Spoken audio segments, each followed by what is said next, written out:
Hey, what's going on, everybody? John Wick Sniping here. Hope you're having a good start to your weekend. As you can see down here in South Florida, we're looking pretty good with weather. It's been pretty good lately. If you're watching this video, it's because you want to hear my opinion regarding the IPO plays that are very trendy right now on social media, on YouTube.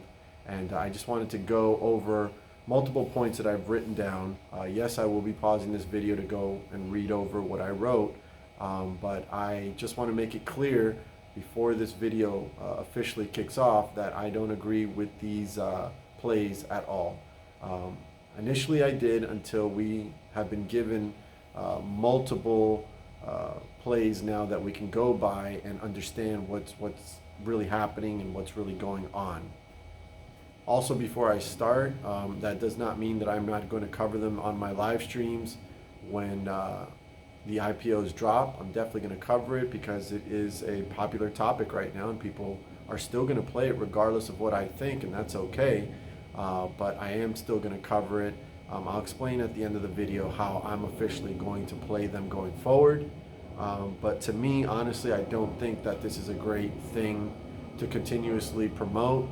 I don't have the ability to stop anybody, so this is just my opinion clearly. But my opinion also is that this is a very pump and dump, boiler room type of scenario going on. And I know that there's a lot of people that are getting hurt. There's people that actually text me, letting me know that they're really in a bad way because of this play. And again, I'm going to just go over why I think it's a bad play. And I've been covering them since the first ones have come out, and this has actually been a thing. So my opinion is pretty good on this. So number one, you don't know how many shares are going to be allocated to you when you make your pre-order. Now that's not a problem, but it does tell us how this stock is going to run likely based on how many have followed the same suit. This is all we're going on, is how the other ones have acted. It gives you a better idea now. And in life, you've got to lose so many times before you can actually realize, okay, now I know how to do this, or I'm not going to do this anymore. So the fact that you don't know how many shares are going to be allocated to you is a good and a bad thing. It's a bad thing because clearly you're going to want more than 3 or 4 shares. You're probably putting in orders to try to get, a lot more shares than that, 100, 50, 1,000, maybe even beyond that. So it is bad because you don't know what you're going to get. It's good for right now because if you don't get that many, then that means there's people putting in a lot of trades for much higher prices, which therefore will run the price up.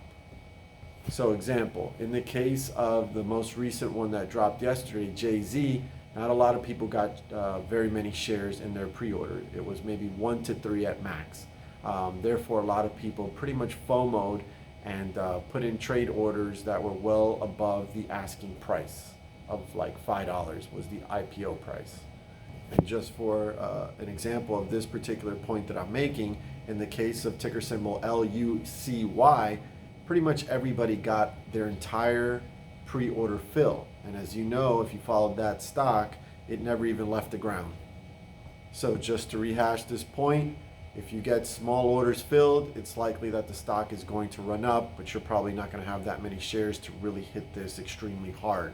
So again, in the case of JZ, if you only got 1 or 2 shares, yeah, you got it at $5 and you were able to sell it off maybe in triple digits. Don't know if you were able to get the top, maybe you were, but all in all, the best case scenario is you made, about $360, $370, which is great. I'd take that every day. And in the end of this video, I'll explain to you exactly how I'm going to play it. So point number 2 now, and I tried to get Teddy Zane to properly answer this, and he has not, but I think it's already been confirmed that these IPOs are not even shortable. You're not in there with a short play. Retail, I don't believe, can short it. I know multiple people have tried to short these IPOs the moment they drop, or at least even an hour more after they've dropped. They can't short. I don't even think it's shortable at all. So you're literally, it is retail, that's confirmed. Retail versus retail. Next point that I'd like to address is that you're going to be halted. right? Especially if you're in the ones that you don't get very many pre-orders. So they're going to manage it. Clearly, you can tell that the volume isn't that big. So it's a little suspect in the way that they are managing it with the multiple halts. I feel like that's clearly another way that you're being hurt if you're trying to play this stock, because it's very difficult to get in and it's very difficult to get out if you're halting the stock every 5 to 10 minutes. I do not believe that being in a stock that is halting sometimes 15, 20 times in a day is an appropriate way to make money in the stock market, because again, you cannot get in and you cannot get out when you want to.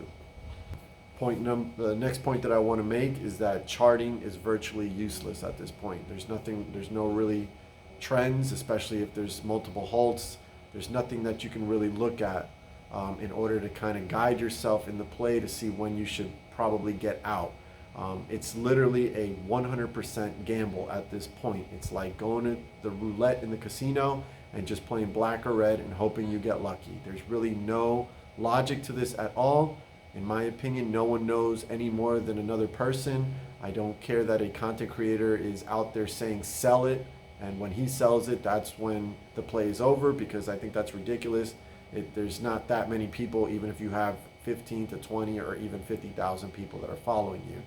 Remember, you're going up against everybody in the world that has interest in this stock. So just because one content creator is saying, oh, you sell when I tell you, I don't think that is having enough influence on the stock. Now, again, I want to just reiterate that there has been multiple complaints from people saying they are getting hurt tremendously by this style of playing the stock market. And yes, they do say that it is still on them because they decided to play it. But I do want to point out a case of a viewer that used to come into my live streams and used to follow my videos and used to be supportive. I don't know why they stopped being that person, but her channel name is Florida Girl. And from what has been said across YouTube lately, Florida Girl lost a tremendous amount of money in these IPO plays. She initially was making money, but got hurt really bad in one of them. I'm not absolutely sure which one it was. I believe it's GCT. But she got hurt so bad that I think that the person promoting this play literally opened up a GoFundMe page for her in order for people to donate to her losing in the stock, which I think is highly unfair. Where is the GoFundMe for everybody else that has lost? I've lost in the IPO plays, clearly not as much as a lot of other people, because I just don't go crazy on it. I am stuck in MEGL, but not at the high prices of when it ran the first few days. I decided to play the stock again, and currently I'm down, but it's not like a situation where I'm looking for this thing to go into triple digits to recoup my money. I'm not over leveraged. I don't have a ton of shares. I only have 380 shares at an average of about $16 to $17. But again, in the case of Florida Girl, that's her channel name, they created a GoFundMe page so that I guess she was, really upset and really needed help. And I think it's nice that they opened up a GoFundMe page and people contributed to it in order to help out. But I don't think that that is fair to the rest of the community, because I know a lot of people that would love a GoFundMe page right now to help them recover losses. And guess what? You're only going to be given that money back from another retail investor that probably is the one that took it from you, because there ain't a short in there that is going to sympathize or have the ability to even play the stock and short the stock. So you're literally asking for someone that took the money from you to pretty much give it back to you. So coming up on the end of this video, I will let you know the absolute way that I'm going to play these types of plays. 100% that it will not be deviated. I've deviated from my plan before on these plays. I know a lot of you guys have done it too. You probably said, I'm not going to do this, I'm not going to do this, and then you still did it anyway.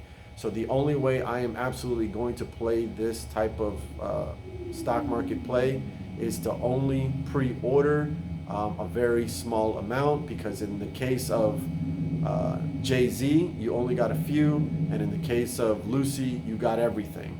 So in order for you to make a large amount of money, you're probably only going to get a few amount of shares. So I'm only going to do pre-orders for the minimum on Webull.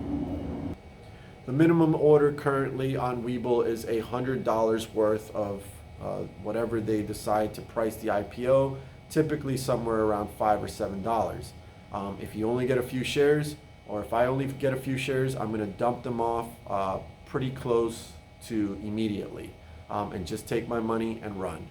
And that's another reason why this won't work anymore, because if everybody follows this strategy, then there will be no FOMO and there will be no price run up, which is fine by me, because I don't think that it is a good thing to do that, because a lot of people are being left holding extremely heavy bags, not even normal style bags in a stock, where maybe you have a chance later on based on fundamentals of what the company's doing, maybe you have another run up somewhere down the line. Clearly, I don't know if any of these IPOs will rerun again. It's a stock, it probably will at some point, but you probably won't get it immediately. So again, I want to repeat, since the theory is that the stock only runs up to high numbers if you get a small amount of pre-orders allocated to you, then I'm only going to shoot to obtain a small order of pre-orders allocated to me. I'm only going to put the minimum, 100. So in that 100, if they decide to give me 3 at $5 each and I only spend 15 bucks, I'll dump it. And while you guys are all running it up and playing a game of chicken with yourselves, I'll dump my 3 shares at probably whatever the high point is. In the case of Jay-Z yesterday, you could have literally rode it at least to 100. If you couldn't, you know, if you didn't get the high of 185, I'm sure you were pretty happy at 126 where it opened. So I would have dumped, definitely if I'm seeing triple digits, I'm dumping my small allocation of shares. So in the case of Jay-Z yesterday, my 1, 2, 3 shares, I would have dumped it immediately at 126 bucks. And whatever I make, I make. So if it would have been 1 share and I make 126 minus the $5 of the IPO, I make 121 bucks. I'll do that all day long. So that's all I have for you on this subject. I may drop another video later or tomorrow. But again, I just want to close this video by saying 100% I do not agree that retail attempt to play this game with the IPOs. I think we've tried it. It has failed for the most part in my book. But I know that what I say is not going to change many people's minds. They're still going to do it. And until enough people get hurt, this will not be over. So like I said, I will continue to cover it on my live streams because it is very popular and people are still going to play it. But that's what I have for you guys. John Wick Sniping is out. Thanks for watching.